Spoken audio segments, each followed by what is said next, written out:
Hello. Hello. Oh my God. Oh, we are alive. It exists. It exists. It's still alive. Just in case you forgot, I'm Austin. And I'm Greg. And this is the Fill in the Blank podcast. Life after film school. Yep. We're back. It's back. Episode 21. Yeah. I'm calling this season 2. You're starting season 2. We're in a new year. Yeah. 2014. It's the episode that's the beginning of the twos. That's right. But then the problem is going to be if we do another 20 episodes or more, then you're going to be like, it's episode 50, season 3. That's okay. It works out for right now, so that's all that matters. That's fine. That's all that matters. Yeah. Sorry about that to all the people, and people were getting mad. They were, actually. People, it took them a month and a half but since they got the last podcast, because I don't think mad. people listen like exactly when we do it. But now there's starting to be some blowback. Are you ever doing another podcast? Right. Hearing is believing, I was told. Yeah. Should I expect something, or are you guys just losers? Right. Things like that were said to me. Similar things were said to me on a few different fronts. Yeah. In fact, I was given a Christmas present with the caveat. Yeah. I gave this to you so that you record some more damn podcasts. Yeah. So now we have two solid microphones. solid recording microphones. Yes. And we've changed venues. Yes, we have. No longer recording from the place, so you will not hear sirens. You will not hear the police coming to get you halfway through every episode. I was like every episode. I know. It really was. It's just like, apparently they're recording from like the most dangerous place. Yeah, Compton or something. Yeah. But not anymore. No, not anymore. And we have 2 solid microphones. I'd like to throw a shout out to my brother-in-law Mike for Christmas present upgrade to nice the microphones. recording Audio Technica microphone. Absolutely. So hopefully everyone's noticing the audio quality upgrade. Right, not content quality upgrade. Just content quality is going to be the same crap. That cannot be helped. Nope. So this is episode 21, and not episode 29 or 30 because the last one was labeled as. The last one was episode. Yes, in your iTunes it will say 29. Right. All of our longtime constant listeners. We're pointing that out. Yeah, I'll fix that on the back end. I probably won't. What do you care? You already listened to it. Right. So, but for those people who get to it later, it will be fixed. Yes. All right. Well, so it's been since Halloween. It sure has. What's happening? I don't know. All kinds of stuff. Too much stuff. Too much stuff, really, to cover here. Yeah. So, do you have anything specific that you need to? No. Okay. All that time and nothing, huh? Nothing. Well, I do want to. It's been busy. A lot of work, which is good. Yeah, exactly. For both of us. Correct. Both of us had a lot of work, and that's good. Right. I finished my show. I got, we did the whole Christmas thing, which actually, that was one thing I did want to talk about. All right. Christmas gifts. Okay. Talking about GIFs? No. Oh, okay. I thought it was an internet thing. No. Okay. Gifts. What about them? I just want to throw, and the person I'm talking about is going to know I'm talking about them. Okay. But that's okay. Yeah. Just want to throw them under the bus? Right under. Okay. But actually, no, this didn't happen this Christmas. I'm actually bringing it up because there was a correction to the style of gift giving this Christmas that I wanted to point out as well done. Oh, okay. The thing about that is, once upon a time, let me tell this story first real quick before I get to the correction that was made. Okay. There was a birthday party. And let's just say gifts were being given of the normal birthday variety. Mm-hmm. Socks, shorts, toys, right, things of that nature. Right. All of a sudden, out of the blue, someone's godfather shows up with a MacBook Pro, like this full-on, expensive computer, just in the middle of gift giving. Wait, not like. And this is not the Godfather? This is the Godfather. Okay, that's even weirder. No, not in this case. Godfather's played a big role, but the point of the matter is not the father though. No, the father can't. No, that's who gives you a MacBook Pro. You would think so, but in this case, it's the Godfather. Okay. The point though is not who's giving the gift. The point is, if you have a gift like that, yeah, and someone's going to open it, you go, hold on. Yeah. Why don't you open mine last? Oh yeah. Because the next present that was opened was a pair of golf shorts. And that's a disappointment. And it's like, who cares? Like now? if that was my present, the next one up, I'd be like. Yeah. And thanks, that's well, right. See, asshole. What we call that in my family is the gift of Christmas. if you have the gift of Christmas, right, you got to do. You got, like, for instance, like my father this year, my mom got him a new iPad. Oh, sure. That's the gift of Christmas. Right. Nobody's getting anything better than a new iPad. Right. Well, I got last. I got him accessories. So sure. I wait until the gift of Christmas, which is last. has been given, and then I go, now you can open mine because mine is part of the gift. So, but that's a whole part too. I'm just talking about let's not show up other people. Well, that person, he should know that a MacBook is the gift of Christmas for this person. So you that's wait. That's what I'm saying. So you wait. This was gift of the birthday, but yes. Oh, that's right. It's a birthday thing. Now we're talking about Christmas. Coming to this Christmas. Yes. Godfather goes to give a pretty awesome gift, an iPhone. Okay. Like mine. Yeah. Okay, but everybody's opening gifts, and this is going to be like in front of everybody type thing, and oh look, they got socks. Oh look, you got a T-shirt. It's like cousins and people all opening stuff, so nobody spent more than $25. He's like, hey, grab that gift, bring it over here. Okay. Does it off to the side, just like, hey, open this up. All right, that's cool. And that's what I'm saying. That's how you do that's it. Cool. If you can't be last, and it's not all then about you one person, make it your own thing. You just make it your own little thing in the corner. Yeah. My point to this whole thing is, know when you have gift of Christmas. Yeah. Know when you like confer with the people around you. Know when you got the gift of the season, and make sure that you're not showing everybody up. Okay, I have not had it happen to me. Well, here's the thing. Here's the other way empathize. Here's the other way to fix this. You just let everyone else know, hey, I brought the gift of Christmas. And it's for him, and that's what's happening. So then, when it comes out, people are like, "Oh, okay, hey, hold on, here we go." The gift of Christmas. We all know what it is. No one told. Like that's okay too. You can let everyone know. No one's gonna feel upset that they're not getting it. Right. Because you've let them know ahead of time or whatever. Right. Any weird feelings go away. Right. And that way you can sort out ahead of time. Suppose somebody else thought, "Hey, I think I'm bringing the gift of Christmas." Yeah. I brought him a fruitcake. You're like, it's not. And you're like, it's not. I brought him a whole computer. You know what I'm saying? Uh-huh. So just having gone through this season, let's start 2014 out right. Okay. With some conscientious gift giving. Okay. You got a whole year now. I like that the conscientious gift giving does not involve the gift selection. No. It's just knowing whether you've trumped everyone or not. Correct. I'm not going to stop people from giving awesome gifts. Yeah, they can give whatever they want. Yeah. That's part of the fun. Yeah. That's true. All right. Well, yeah, I wish I had something to add here. I'm sure I could think of something, but I'm sure you could. I'm just fried right now. That's okay. This whole venue thing has been going on. And we just had the computer decide that it needed to do things on its own for 45 minutes while we sat here staring at our microphones. Right. This is definitely true. And okay, then since you don't have anything else, let me just quickly throw it here. Yes. It is my belief. Okay. That 2014 is going to be the year of surprises.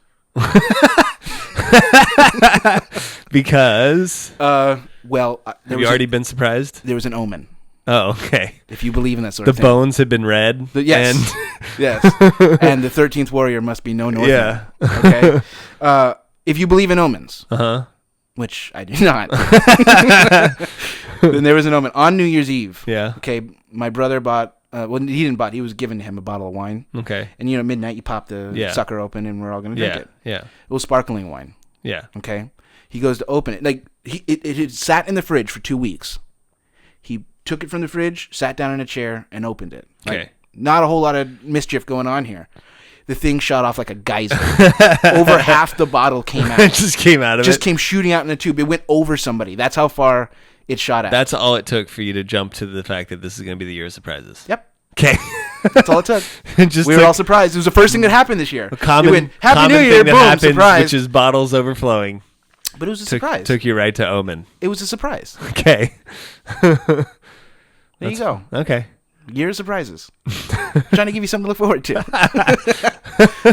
Well, here's a surprise. What? We've got 53 likes. That is a surprise. So that's good exciting. times. I did try to put out the push a little bit. You did. You were pushing, and people were feeling like they should respond to the push. Correct. But as we said, at 53 likes, there's going to be things that happen. Oh, that's right. That's right. That's right. One of those things is a contest at 50 likes. And we've blown right past 50. So the contest cometh? The contest is imminent. Imminent. They should know that that's what this sound means. By now, they should, yes. So, yes, next episode, contest will be laid forth. Yes. With all the... And this time, so last time our contest was, we came up with a movie on the spot and they had to name the title. Right. And I think we're sticking with something similar to that. Something in that genre, but we'll tighten it up a little bit this time. And we'll change it up just a little bit. Yeah. But last time, what did we give away? Last time we gave a $10 Amazon gift card, which our winner Melody has finally responded that she used it to buy a new iPhone case. Oh, so see, people, there you go. We gave people the gift of iPhone cases. That's right. iPhones are now more protected. There's a happier iPhone now. That's right. Because of this podcast. And that's how it should be. Yeah. And guess what she did in order to win? What did she do? She entered. What?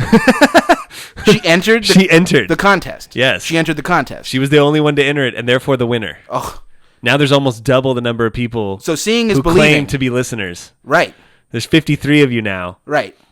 That means, assuming 8 of you enter, you have a 1 in 8 shot. That's right. Of this time. Pretty good odds. Winning a $10 Fandango card. Free That's movie. Right. Free movie on us. Yeah, go see a movie. Yeah. And then if you want to, you don't have to, but if you want to, you go see a movie, you come back, you tell us what you thought of it. And you just have to listen to the show and then respond to the contest thing on our Facebook page. Fill in the blank. And you get to go to a free movie. Yeah. That's really not asking a whole lot, Greg. Yeah. No, it's not. It's FITB Podcast, or it's Facebook.com/FITB Podcast. That's right. Which is where you do the liking and the interaction with us and all the other folks who listen.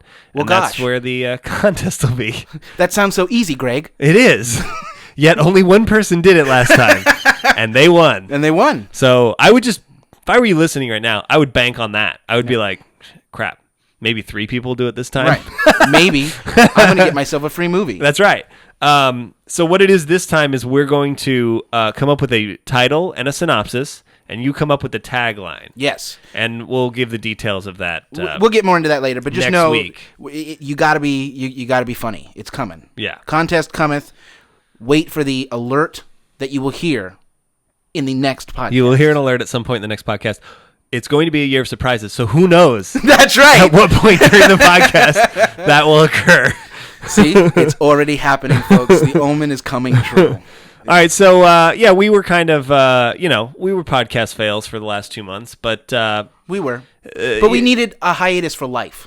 Yeah, it's true. Life needed to happen so that we could talk about all the wonderful things that you just talked about, Greg. What? I didn't, but we'll get to them. Okay. Now I've got them stored up, ready to go. It's true. It's like a loaded gun. That's right.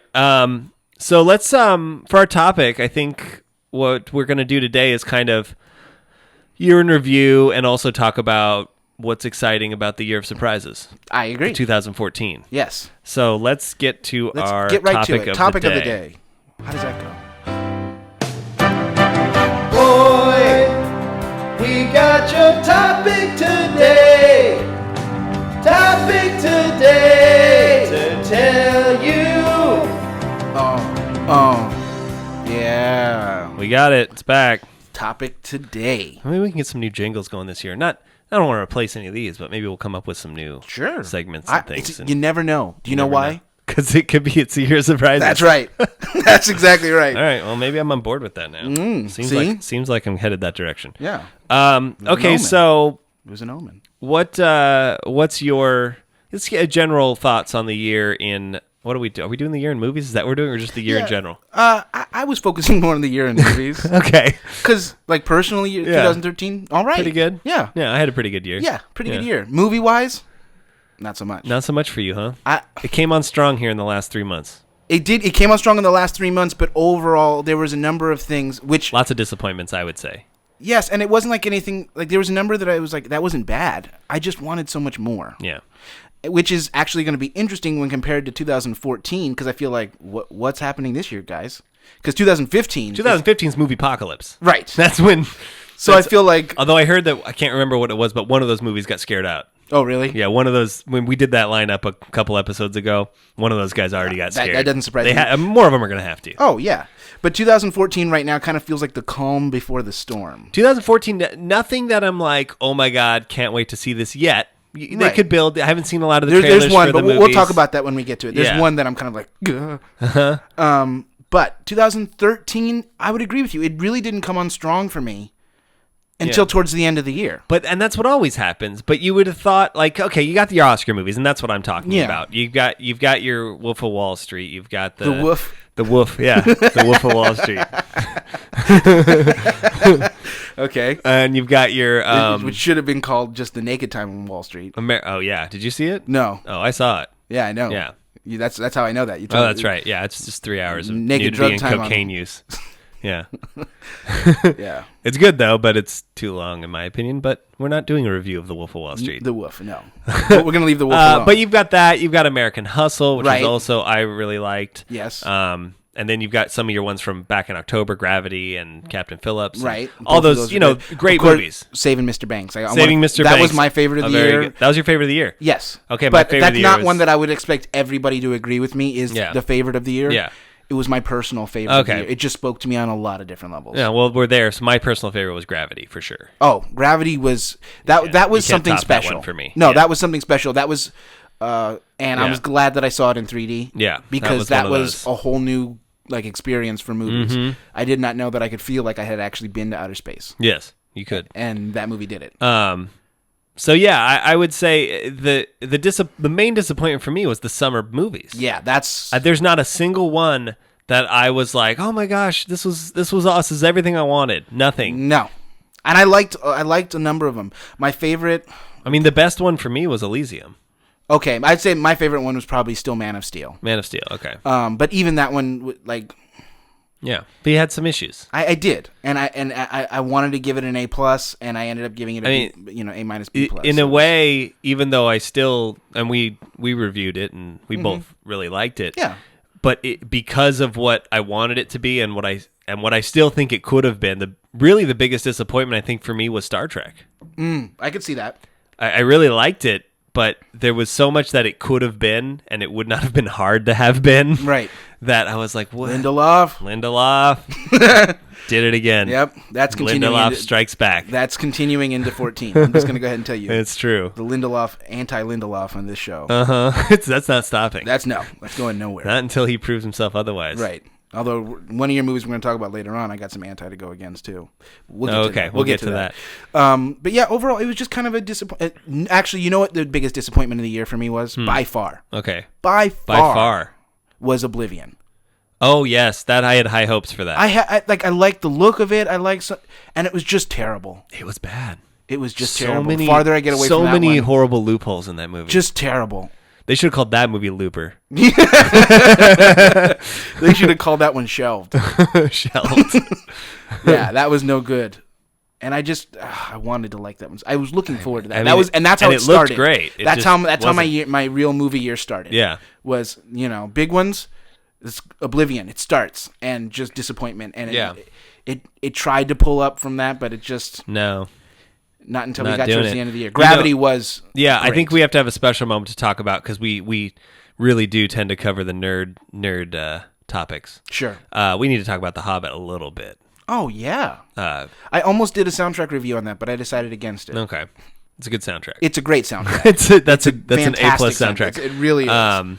Yeah, I really liked it. I really liked The Hobbit. Just like the last one. Yeah. I found myself being like, I'll keep sitting here as long as you keep putting stuff in front of Correct. me. The ending is my only complaint. I liked the ending. You liked it? I did. I was like, and it's only because of expectations. It's not because it's a bad ending. It's because I was like, okay, well, if you break this book down, you shouldn't make 3 movies. But Correct. If you're gonna break this book into 3 movies, you would end this one killing Smaug.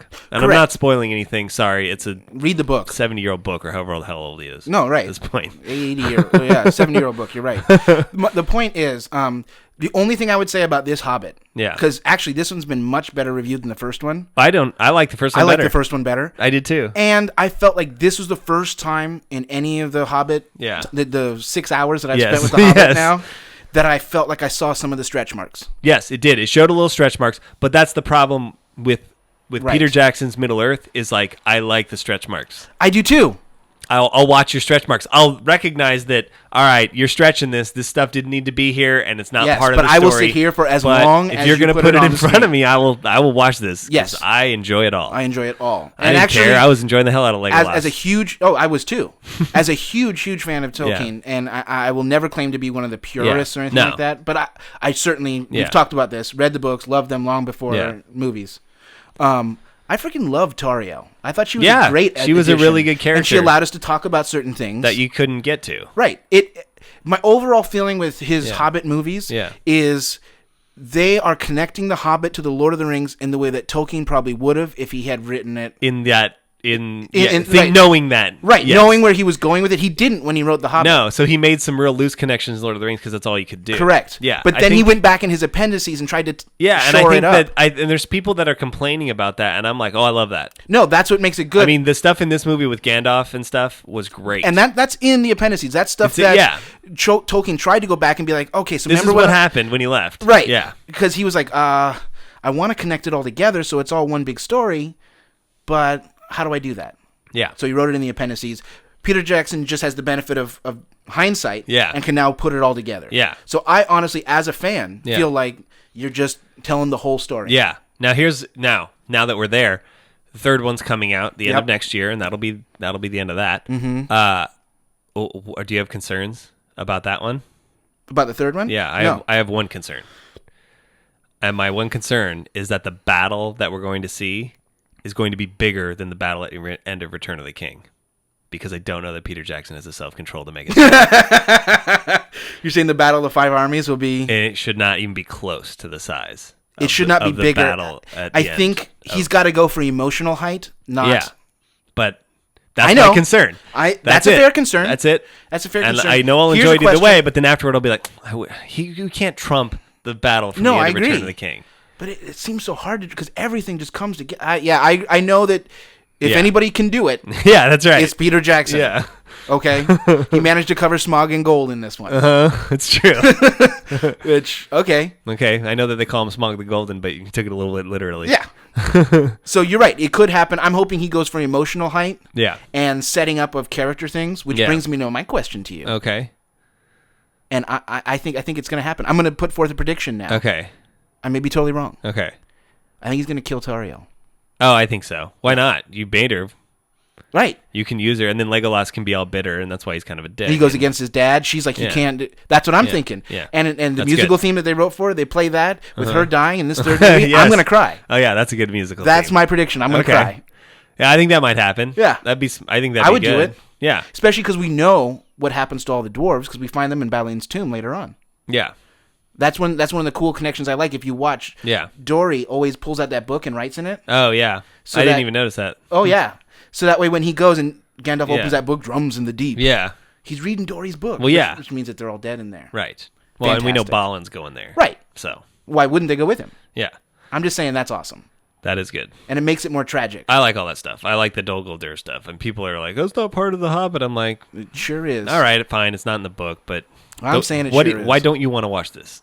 All I'm saying is, if you read The Hobbit, Gandalf goes away for a while and comes back and is like, I had to deal with this necromancer. Yeah. It's in The Hobbit. Yeah. So there. Exactly. Yeah. So what, just quickly then, before we get into 2014, what's your... what are you thinking? I mean, I think it's kind of obvious the Oscar noms.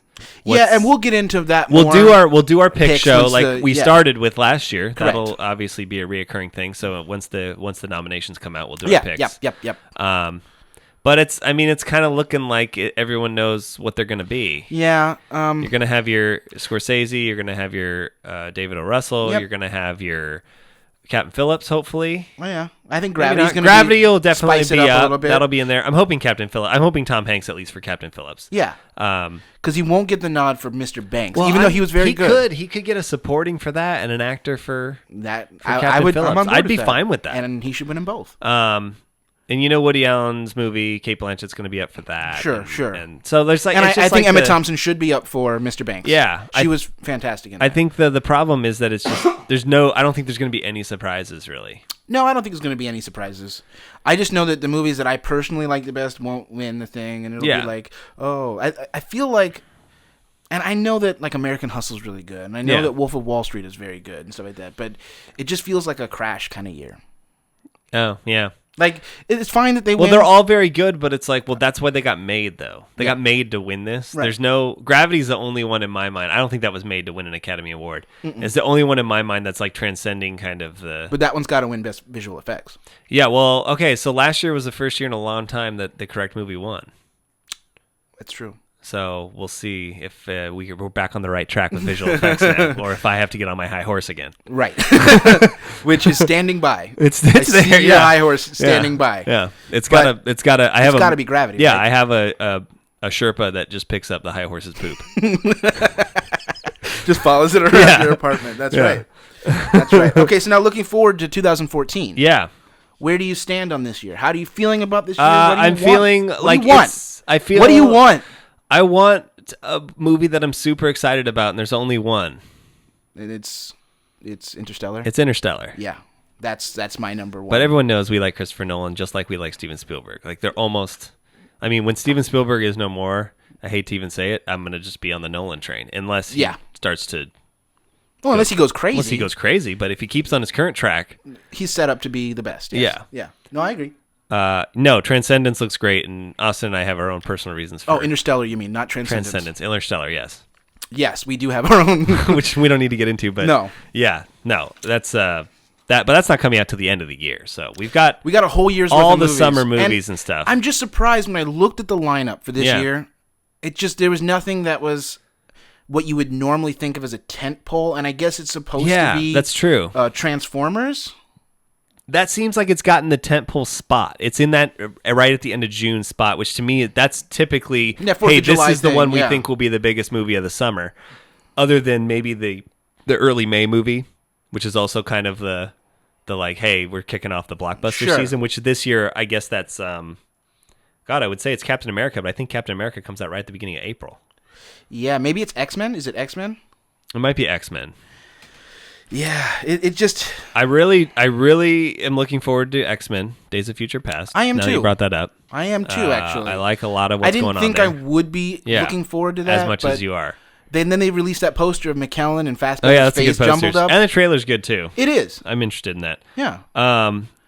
If let's just go with... I feel like, once again, to hark on our theme, this could be a year of surprises. Because there's movies that Well, yeah, I don't expect any of the movies that we're going to talk about here, and obviously we'll talk about these more as they get closer. This is just a quick, we'll just go over 7 or 8 of them. But of the big blockbusters, I'm not expecting any of them to... really blow my socks off. I'm like, okay, yeah, I want to see that, but I'm not like expecting things. Like there was a couple movies this year that I was expecting really good things from. Right. But like the one that I was just like, oh, this is a throwaway, and then I saw the trailer and I got excited, was Godzilla. Oh yeah, I got super excited. That's for a that. really good trailer, and I don't know if it applies to the movie. No, I still have no expectations, but it's a really good trailer. It could, but that's I guess how I feel about a lot of movies this year. It's like I don't know how that's going to turn out. I'll tell you the only one that I have expectations for, and I think I'm not going to be disappointed is the Lego Movie. That looks hilarious. But I'm a Lego maniac. Yes, you are. That is well documented. We are both. Yes. And I'm very excited for that. You should be. That looks very, very funny to me. Mm-hmm. It looks hilarious, and very funny. I like that. I know it's CGI, but they made it look like it's stop motion on purpose. And the fact that I read a little article that the director was like, obviously we're going to make it stop motion because he's a huge fan of all the Lego movies on the internet, i.e. the ones that we have made. Correct. And Lego was like, no, we want it to look like our stupid Lego CGI cartoons. And he was like, no. And he won that argument. Yeah. And so I'm kind of hoping that maybe it convinces Lego to start doing things that way. Yeah. Even if you CGI it, I get it. It's easier. You can do more stuff with CGI. Sure. But it looks stop motion. It and I looks think that's very great. stop motion. And they're only allowing the characters to move the amount that you can move a stop motion thing. In certain instances, maybe they'll have like... Well, and they don't move like weird, like Legos can't move like... Yeah, like when Batman throws the batarangs. It's yes, just like yes. Like, and the fact that Batman's in it, and like just anything Lego, and they have like the old 1980s spaceman with a broken helmet. I'm like, okay, this is made for me. This movie was made for me. I know it's for kids, but I don't care. Well, this year is the year of surprises. It's also the year of, and I'm just gonna go gloss over this because we do not need to talk about this year. Right? Yeah. Year of movies that we thought of first. Yeah, that's true. That's true. Just gonna say that. Yeah, I'm sure you'll hear that throughout the. It is the year movies that we thought. I'm just throwing that out there. I'm also excited about Transformers. I don't care what anybody says. Well, it's gonna be robots in disguise. We got rid of the annoying people. Yeah. So we'll see what they do. Yeah. Mark Wahlberg's gonna be like, "Hey, Optimus Prime. Hey, word to your mother. You're a robot. You're a robot. Say hi to your mother for me." Yeah. Yeah. He's it's gonna be good special. It's gonna be a spectacle. Yeah. What else do you want? I want robots in disguise. And I think I'm going to get that. You're going to get that. So, what's that one called? It's called Age of the Age of the Apocalypse or something. Age of Extinction. Age of Extinction, that's what it is. Yeah. Okay, that really doesn't matter. I don't care about the tagline. Yeah. What about Guardians of the Galaxy? Oh. That's the Dark Horse Marvel. Because you've got Captain America, Winter Soldier. Sure. Okay, it's Captain America. Yeah, I'll probably I got no feelings either way on that. I'll see it. I liked the first one, but it was also World War II, so... Yeah, exactly. But for some reason, I know absolutely nothing about Guardians of the Galaxy from the comic book standpoint. Me neither. But I want to see this so bad because there's a raccoon in it. Because there's a raccoon, and there's a picture online right now. Yes, the raccoon in the lineup. In a lineup, just looking badass. It's just Han Solo the raccoon. Yes. It's fantastic. I want it. That's the whole reason. I hope Marvel knows this. The whole reason I'm going to see this movie is to see an awesome raccoon. It's true. Real quick, some of the other movies that I'm looking forward to this year. Jupiter Ascending. Yeah, that's the Wachowski. Yes. That one looks... I still haven't seen Cloud Atlas. Hint, hint. Someone who owns it. But Jupiter Ascending looks interesting to me. I want to see like a more involved trailer that kind of tells me more than just some visuals. Well, see, I have a weakness for the Wachowskis. Yeah.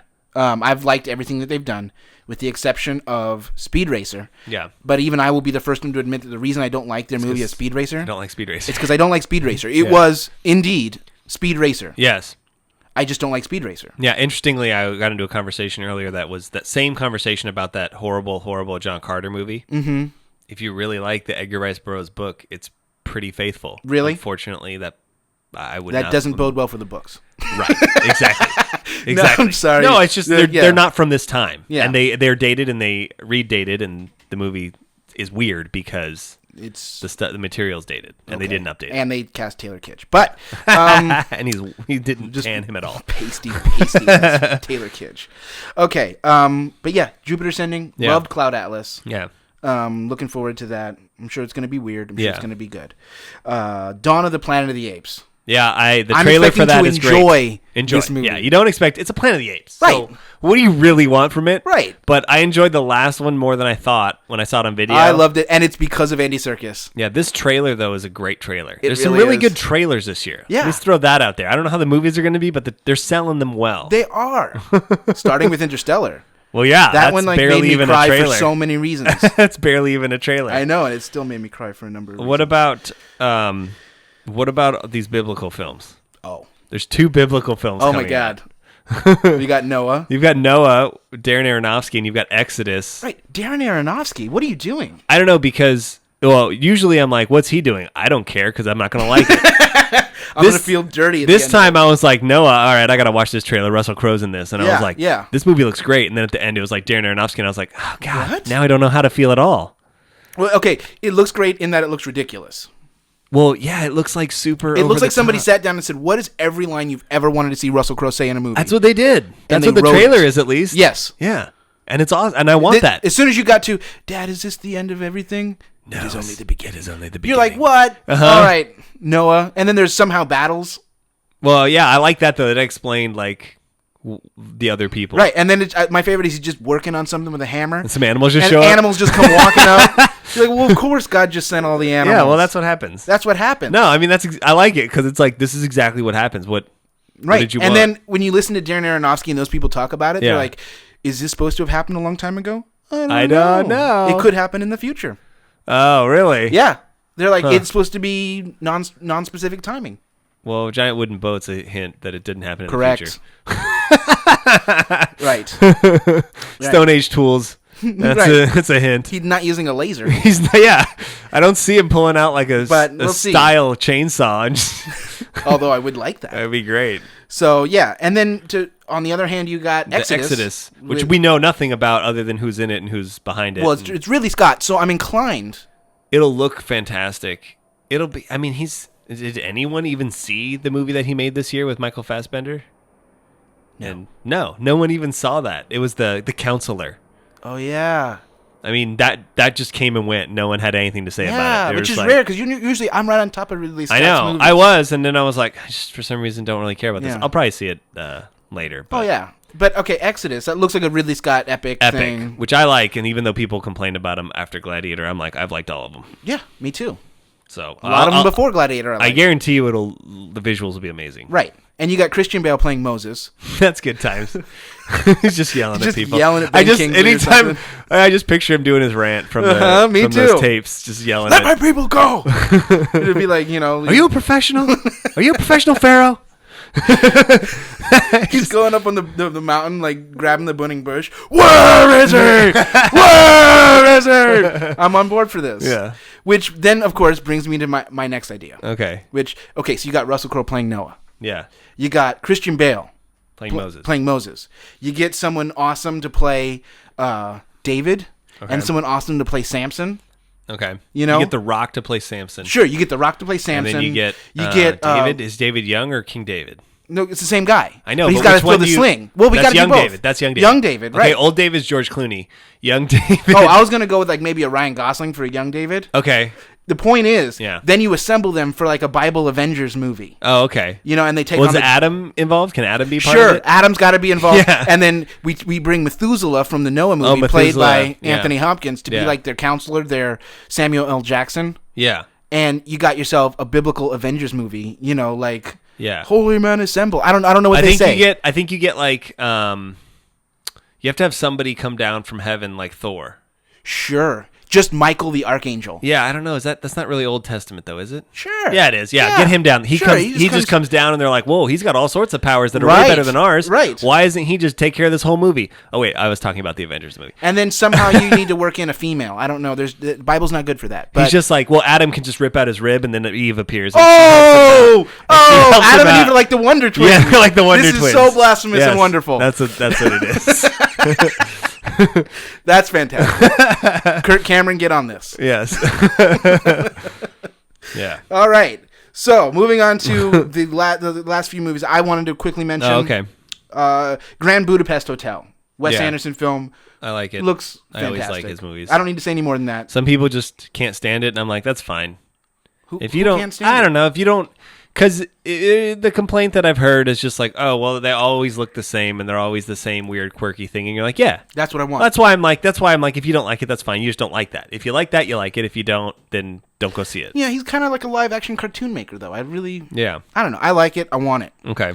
Especially because for once, Ralph Fiennes is not playing a bad guy. Like he's playing a very funny good guy. I want this. Yes. And then, well, of course, we're looking forward to The Hobbit. We already discussed. All right, that. We got The Hobbit. I've got Dumb and Dumber 2. Guilty pleasure. Right? Guilty pleasure. I don't want to see it, but I do. I do, and it's because they got. It's because they got them. Yeah. Yeah. I didn't care about that other sequel that they made. Well, I didn't even see it. Yeah. And then I guess my only other complaint about 2014 would be like, all right, this is second year in a row now. I don't see any Spielberg on my list. Right. Where is all the Spielberg? What are you doing? We got Lincoln. Where's the next? Right. I've heard rumors that it's Robopocalypse. But then it wasn't, and it was, and then it was like, oh, I'm going to hold that off and do this other one first. Right. And then it was like, I don't care what it is. Robopocalypse. Right. But I don't care what he does. Just give me something. Give me something. Yeah, that's what I want. I want some Spielberg so I know that all is right in the world. Right, that's the real problem is all's not right in the world until there's Spielberg every year. That is correct. That is correct. So that's kind of, I guess, our look forward to 2014. Any other final thoughts? I mean, I guess I'm just waiting to be surprised. You're waiting for your surprise? That's right. Well, I think, I think there's a couple we'll talk about in the next couple of weeks here that are coming out pretty soon that are kind of interesting. Yeah. Because January and February typically not the best months, but I think there's a Paranormal Activity we can go see. You got the Jack Ryan movie, the Lego movie is the beginning of February, so they're actually starting to wisen up and fill in slots where there's never any good movies. Correct. Maybe one or two decent movies so that they can make some money. Yeah. So we'll talk about that as we go forward. Right, and this is just the movies. Awards season starts and all that. Right. This is just the movies? Mm-hmm. Oh, I guess I should have brought this up during the best of 2013. Yeah. Just an honorable mention. Just wanted to tip my hat and say goodbye to Breaking Bad. Oh, yeah. Because it ended, and it's gone, and it was great. Yeah. All right. But yeah, the internet's got that handle. We don't. I don't need to cover I just that. wanted to tip the hat. It's true. I just wanted to tip the hat. Yeah. If you want more than that, go to the 4 billion websites that are covering it. That's right. All right. You know what? We're bringing back tech stuff. What? You're wondering who I am. Tech stuff. He's got some tech stuff. software or brand new cam. Tech stuff, he's got some tech stuff. With things to tell you all. Tech stuff, he's got some tech stuff. You're in the tech stuff hall. You're in the tech stuff hall. We are. I would like to go on record as saying maybe that's a segment that could use a new jingle. What? Yeah. You don't like me just belting out tech stuff? I like your part. I don't like what I'm doing. I think I could do better. Oh. Well, we'll see. That didn't sound very positive. That didn't sound like that's going to happen. I like the tech. Weigh in on Facebook, people. Yeah. What do you think? Is tech stuff staying or going? Not the segment. The segment's staying. Segment. You don't get to decide. You don't about get the to segment. decide that. We're the content creators. What I was going to talk about in this tech stuff is the new Mac Pros. Oh. That were just released for order. Oh. These are the new these are cylinders. cylinder, yeah. They're like only 9 inches tall. They're really small, Mm-hmm. but apparently they're like 11 pounds. Whoa. All right.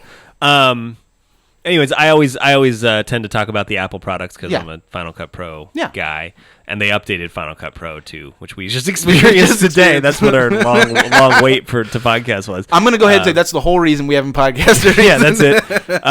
They updated it kind of. They added new things to it, which is great, Yeah. but they also updated it to optimize it for those new towers. Yeah. But anyways, I've been reading the internets and seeing what people are saying about them, and it sounds pretty good.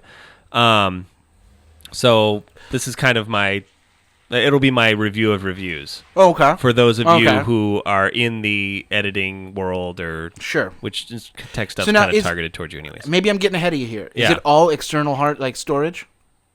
There's an internal hard drive, obviously, with the operating system and your apps on it. So I think it comes with like a 250 gig solid state. I think you can upgrade it to up to a terabyte. Oh, okay. But that's it. You're not putting. I mean, the old towers you could put 4 drives inside. Right. This one you've got 6 Thunderbolt plugs. Oh, okay. So they're anticipating. So you're running Thunderbolt because it was pretty smart of them because basically what they've done is they did it with Final Cut 10 too, is they kind of jumped ahead of everyone. And there was a huge backlash because everyone went, "Oh, it's different. I don't like it." And then now they've, and it was lacking some stuff. I'll be the first to admit that. Okay. Now it's caught back up. Sure. It does everything everybody does. It does it faster. It does it smoother. The interface is a little bit unique, but once you get past that, Final Cut's great. So now they did this, which is totally out there design as far as how it looks. Sure. But apparently it's completely practical as far as it's just one column of coolant, basically, and it just blows air through the top. Sure. It's really quiet, which you can't say about the previous Mac Pros. No. But what I'm hearing is all good stuff. I'm hearing, actually, you could do some upgrading in here. The GPUs are stuck, but you could put a new processor in it if you needed to. Okay. The RAM is accessible if you wanted to put more RAM in it. So. And you said it had all those Thunderbolt. It's got 1 million Thunderbolts, so you can hook up 6 monitors, I think, to the thing if you want to. All your external drives, Thunderbolt. Right. But it all comes at a price because I think the base model is $4,000 or $3,000. It's $2,999. That's the base model. And so once you're like, well, I want a little bit bigger hard drive inside, or I want the better graphics card, or right? it gets out of control real fast, and you can easily spend $12,000 on one of these things.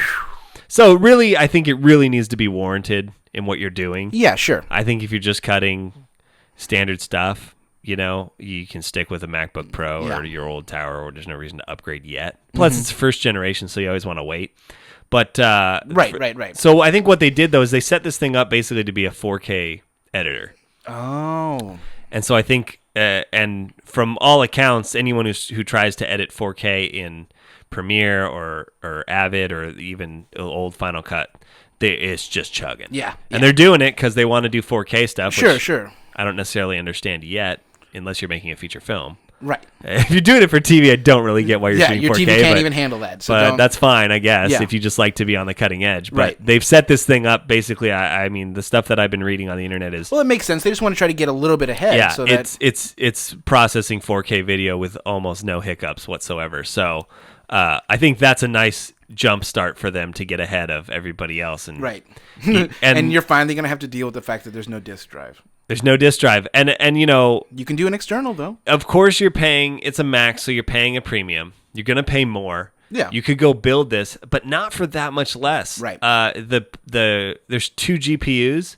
Each one of those is $1,200.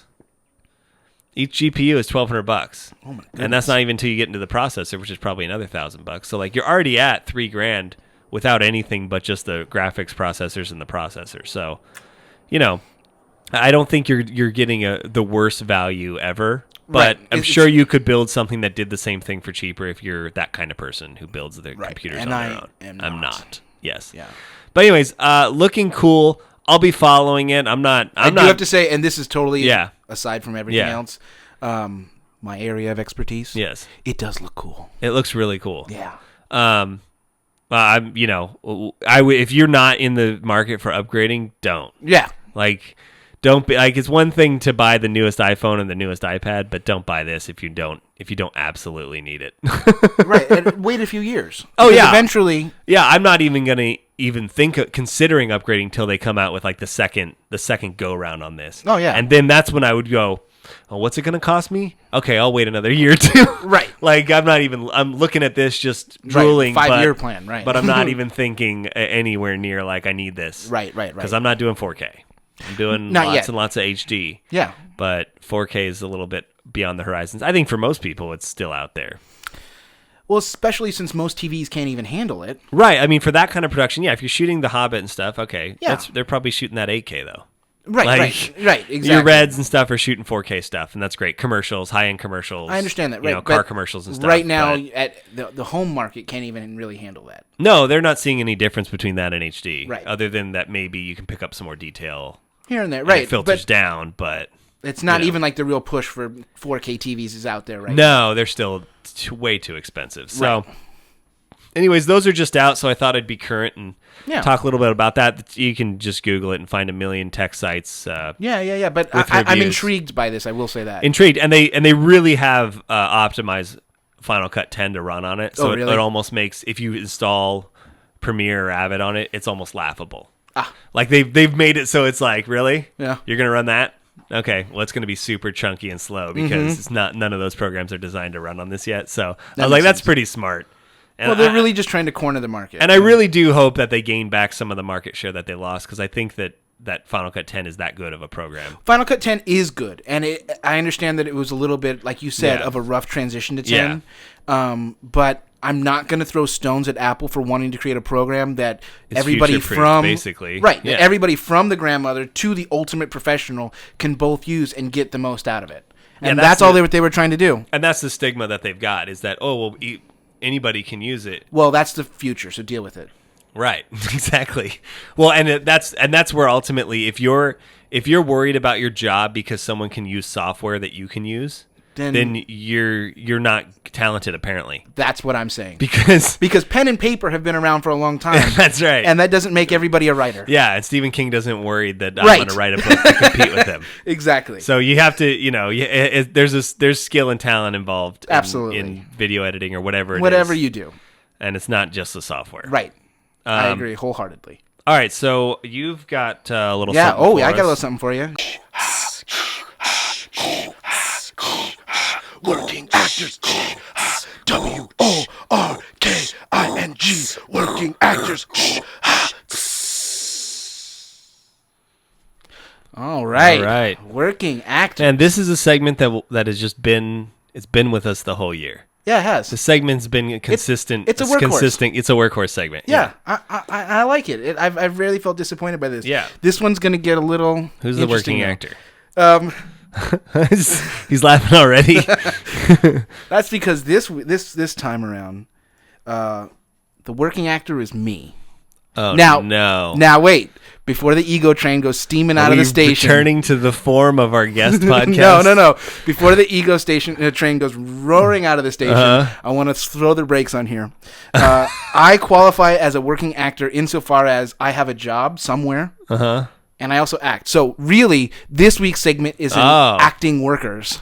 Oh, okay. I am in no way trying to claim that I am a working actor, but I had an experience happen to me that I feel like I can share, which is something that that's actors. Good because we're good at sharing things for people who are in our position or wanting to be in our position. Correct. Although I don't know why anyone would want that, or in film school. Right.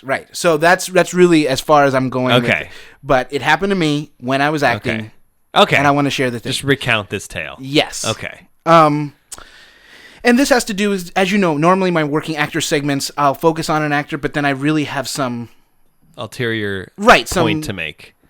Yes. With the you have like the little the heartfelt lesson, the moral. Of the moral of the story. Yes. And the moral of the story this week is reviews are one person's opinion. Okay. And that's something to remember. And I think you would have a hard time finding an actor who is super duper famous who wouldn't agree with me on this. Okay. You have to take all your reviews with a grain of salt. Yes. Both the good and the bad. Okay. You can never believe, and this is an important lesson. One person says you're good, you can't go with that. Right. Like, see? I'm great. Yeah. You can never believe your own press, be it good or bad. Yeah. That's the important lesson here. Okay. The reason I had an experience that brought this to my attention, which was during my run in Fiddler on the Roof, which is long gone now, but right, but that was on the cusp last time we podcasted. Correct. Yes. I got very good reviews. Okay. Which that's fine. Yeah. That's wonderful for me. Yeah. And they were from, let's just say, one critic. And then a second critic came along, and everybody got excited and said congratulations to me and right, all that stuff. Another set of reviews came out, which another person was praised, but the person giving the review not as respected as the first person. Okay. So he had some criticisms about the show, as they both did. Right. And the whole cast, after the first one, they were like, "Oh, that's kind of true. We can work on that." And hey, congratulations, Austin, for getting the shout out. But yeah. The second review, they were kind of like, "Well, that's his opinion." Oh, they would reference the first review. Yeah. No, but I'm saying when they read the second one, they were like, they didn't want to like it because it's that reviewer. Oh, and we know what that reviewer's tastes are, and I don't agree with him. We knew he wasn't going to like this. Correct. And this is not my opinion. I'm talking cast. Yeah. No, not myself. Yeah. Unfortunately, one person was singled out in that second review as being very, very good. Okay. And she got kind of upset that nobody was taking this review seriously. And, she was holding up like, look, somebody said I was really good. Yeah. And we're all like, yeah, but that's a shit review. Yeah. Versus this one is, we're giving it more credibility, let's just say. Yeah. And I guess I heard about it being both, kind of a stage manager, assistant director type thing, as well as being in the show. Okay. A lot of people would hear complaints through the grapevine, so-and-so's upset because so-and-so's not taking this review seriously. Whatever, Yeah. It's theater. Yeah. People are being dramatic. Yeah. And my point was always, it's just, no matter which review you're talking about, it's just one guy's opinion. He came, he saw the show, he's what he thought. I have a very different opinion. She should be happy that he liked her. Exactly. She should be happy. Yeah. Each person here has the choice to either take or not take the advice that was given by the reviewer. Yes. I have my own opinion about the show. But his is no less valid than the other person's opinion. Right. Exactly. No more or less. Yeah. And I guess my whole point here is, as someone who got really good reviews all throughout this show, that doesn't really mean a lot to me. Yeah. What meant more to me was the day-to-day people laughing in the audience when I got to that line or so. Right. When you're doing good. Yeah. When you're happy with what you're doing, either in a production or in your life or whatever. And this is actually kind of something I feel applies to any profession. Well, that's true too, and specifically in acting, it applies to both stage and screen. That's right. Acting. When you got the take. Right. When you're doing good. When you like, hey, that was good. Yeah. Or that's where fights start on sets between the talent and the director, is when they know they got the take and you're like, we got to do more. You didn't. Right. You didn't get it. Because then okay, well now there's a disconnect. Then I didn't.